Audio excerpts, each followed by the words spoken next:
kwa lengo moja tu, kuhakikisha nyinyi wananchi ambao mpo vijiji jirani na ile reli, kuhakikisha tunaungana nyinyi na sisi kwa pamoja kuilinda miundombinu ya nini, ya reli.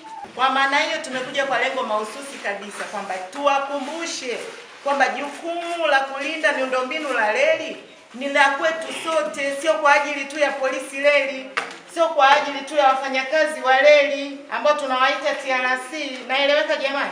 Umemwona mtu ana chuma cha reli, umemwona mtu ana nondo ya reli, umemwona mtu ana nyavu, kuna fence wire zile zinazopita kando kando mwa reli, si mnazifahamu zile fence wire? Umemwona mtu au mtu kaja kukuuzia, toa taarifa. Lakini sisi kituo cha polisi reli, na sisi tuna kipengele chetu cha dawati la jinsia na watoto. Lengo kubwa ni kuzuia ukatili wa kijinsia, lakini na udhalilishaji dhidi ya nini, ya watoto. Kwa hiyo vunjeni ukimya. Matendo hayo yote yanayohusiana na mambo ya ukatili wa kijinsia hatutaki kuyasikia sisi kama serikali, kama polisi, kama reli, polisi reli. Naeleweka jamani? Toa taarifa. Umekuta mtoto anapigwa mpaka anataka kufa, toa taarifa. Wakina mama eti mtoto kaiba mboga tu, anachomwa mikono yote hii, anamjeruhi mikono yote hii. Ukiuliza anasema aliiba mboga. Hivi kweli kosa hilo linalingana na ulichokifanya? Kwa hiyo kupitia mwadhara huu au kikao hiki, twende nyie mwe mabalozi kule, tukatoe elimu pia kwa wale ambao hawakubahatika kufika hapa. Tuache mambo ya ukatili. Ukimfanyia hivyo mtoto unakuwa umemfanyia ukatili, lakini watoto wetu waende shule. Haya mambo ya kizamani kwamba huyu ni mwanamke atafanya nini, mbona mimi niko hapa, usipomsomesha yule utampata mkuu wa kituo kama huyu aliyepo hapa. Kuvuka reli sehemu zisizo rasmi. Kwenye reli sana sana hii reli ya zamani, kuna mahali ambapo wameweka alama za kuvuka, kwamba kuna sehemu maalum ambayo imewekwa kwamba unavuka mahali pale. Kwa hiyo mwananchi yeyote ambaye unavuka reli unapaswa kuvuka sehemu ambayo imewekwa alama ya kuvuka au sehemu rasmi ya kuvukia. Kwa hiyo endapo ukivuka sehemu ambayo sio rasmi, unaweza faini, adhabu yake ni faini na hatua nyingine za kisheria zinaweza kuchukuliwa dhidi yako. Lingine ni waasi pia kutokujichukulia sheria mkononi. Tunaelewana? Kutokujichukulia sheria mkononi. Yaani wewe unafanya kinyume na sheria. Sawa? Wote hapa tumekubaliana kwamba sisi ni walinzi wa nini? Wa mali za nchi. Tunaelewana? Tunaelewana? Walinzi wa mali za nchi. Endapo utamkamata mtu amebeba mafuta, sawa? Kita vikundi vyetu vile vile shirikishi mafuta. Sawa? Akionyesha nguvu yoyote, msijichukulie sheria nini? Kamata, sawa? Fikisha kwenye vyombo vya nini?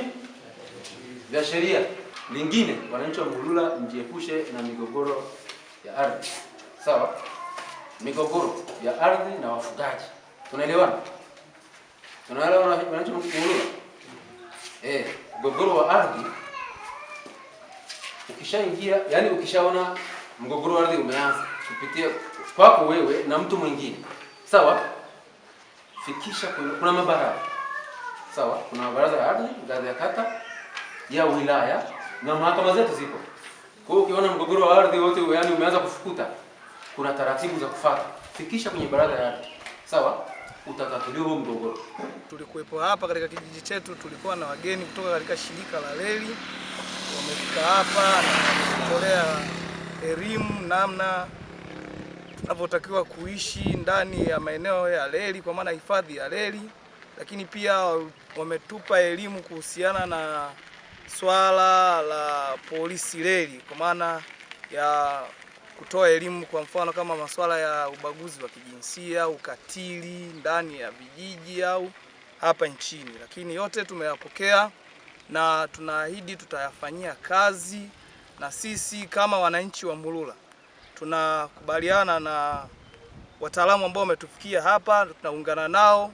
Lakini pia taarifa zozote ambazo tutakutana nazo zinazohusiana na masuala ya reli au ubadhirifu wa sheria na kanuni za nchi, nasi tutazitolea taarifa kwa mamlaka husika. Leo tulikuwa na wageni kutoka Mwanza, walikuwa wameshatuletea semina. Wale askari reli alitueleza kwamba tukiona mtu anafanya mambo mabaya kwenye reli, tunatakiwa tutoe taarifa kwenye kituo cha polisi au kwa mwenyekiti wa kijiji au kitongoji, ili tuwakomeshe wale ambao wanafanya mambo ya ukatili kama hayo. Tunatakiwa tukiona hivyo, hata sisi jamii ya Murula tunatakiwa tuwe walinzi wote, tuwe tunatoa taarifa mapema. Pili, walituletea mambo ya ukatili. Ukiona mtu anafanywa vibaya au mwanajamii au mtu yoyote ambaye anatoka sehemu yoyote, unatoa taarifa kwenye uongozi wowote, hata kwa mwenyekiti au mtemi wa sungusungu, kamanda upo.